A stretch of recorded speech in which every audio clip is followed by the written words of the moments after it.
everybody. I'm Grace, and I'm here today with the Chief Executive, Steve Reardon. Thank you for agreeing to do this. That's okay. Very special.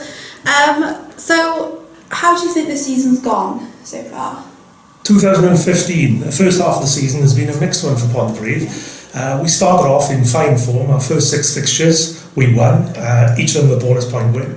And of course, that was the expectation of a lot of our fans. Part of the problem of winning the league and making cup final appearances for 5 consecutive years is expectations are high, and we accept that. We'd expect it to be so from our supporters and hopefully from our players and our coaches. And we started in similar style, and saw no reason why it wouldn't continue. But of course, there was an aggregation of a number of circumstances, some of which were within our control and some beyond our control, and hit our form back a bit, particularly in November. However, we've recovered from that. I think we've seen promising signs in the last 3 games against Cardiff. They were difficult games. They certainly posed a challenge, but we came through it, and the signs of re-emergence were there. And I don't see any reason why that won't continue. We are in the fighting chance at the top of the league. There is no reason why we can't defend our league title.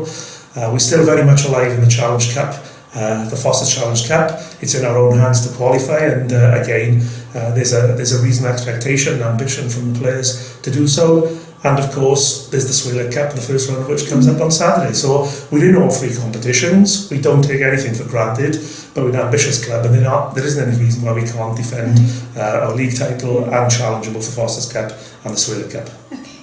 And how about the rest of the season? You sort of covered it there a bit by saying you're in all the sort of competitions, but how do you think it'll go?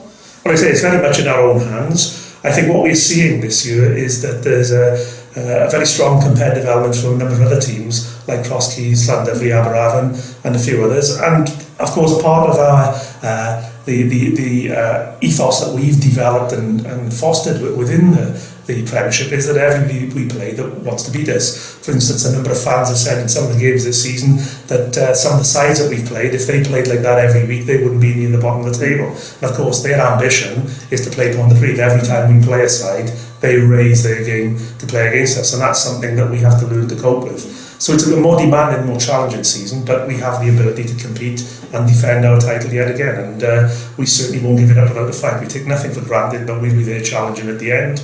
As I said, we've got ambitions to get back to that Swillet Cup final, and hopefully we can qualify in the Foster's Cup final. So there's lots to play for. It won't be easy. We don't expect it to be easy. That's what we're not here for. But we're here to win, and we'll take some beating, I think. And what do you think about the Foster's Cup sort of replacing the British and Irish Cup? Well, the Foster's Cup replacing the British Irish Cup is something that the Premier Division clubs fought for themselves, and there's a number of reasons for that. Once we lost the battle to the regions, the British Irish Cup, and incidentally, one of the arguments for the regions for taking control of the British Irish Cup was that the Premier Division sides weren't competing very well within that tournament. But as we can see, if we look at the table and the current standings, 2 of the Premier Select sides are bottom of their groups, and the other 2 are in 3rd or penultimate place within their groups. So it doesn't appear to be any general increase in performance as a result of Premier Select 15s being entered instead of Premier Division sides. Of course, some people would argue that it was only Pontypridd that was successful in that tournament, but at least we were getting one team to qualify through the quarterfinal or knockout stages. I think it'd be very difficult. It's not impossible for any of those sides to qualify, but I think it's been very difficult to do so from 3rd or 4th place. For Pontypridd, of course, it was a very disappointing blow. We're still very disappointed about it. It took away the opportunity for our players, our coaches, to play at a higher level, cross-border competition against professional sides in England. It certainly raised our game. I've got no doubt that it improved our performance and made us the competitive team we were, both at a coaching level and a playing level. And of course, not only did it satisfy our own needs, but we were actually doing a development job for the region. We were bringing on academy players, playing in a competitive environment within a team that had a chance to compete within England. So we were dotting and crossing the I's for the region as well. We've had that taken away from us, so we had to replace it with something. Beggars can't be choosers. What we were able to get in place was a domestic competition amongst ourselves, which is called the Foster's Challenge Cup. It's on a different level to what the British Irish Cup was, but it's a competition we're in. It gives us some fixtures. It gives us the opportunity to develop players within the club, and it's been very promising for Pontypridd.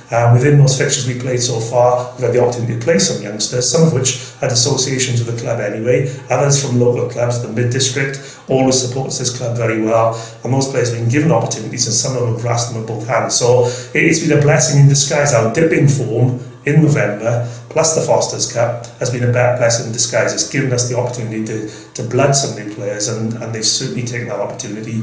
And I think we can look forward in the next season or so to see some very good promising youngsters coming to the Pontypridd team. Okay, well, thank you very much, and let's hope that Pontypridd sort of carry on to strength to strength. And thank you very much. Thank you.